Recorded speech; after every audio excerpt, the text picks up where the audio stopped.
మోక్షం కోసం మహర్షులు ఎంచుకున్న రెండు మోక్ష మార్గాలు ఏమిటంటే, మొదటిది మహాశ్మశానం అంటే వారణాసి, రెండవది మనోశ్మశానం అంటే అరుణాచల క్షేత్రం.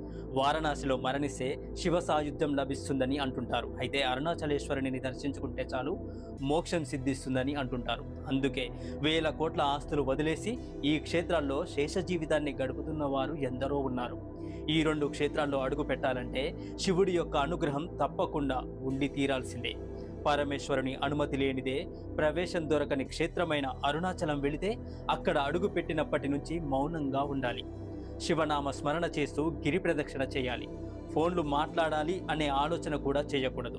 మనసు పూర్తిగా శివుడిపై లగ్నం చేయాలి. దంపతులు కలిసి వెళితే మనసులో మరో ఆలోచన రానివ్వకూడదు. అక్కడ మీరంతా కేవలం భక్తులు మాత్రమే. మీ శక్తి మేరకు దాన ధర్మాలు చేయాలి. ఎవరిని దూషించవద్దు. ఎందుకంటే అక్కడ శివపార్వతులు సిద్ధులు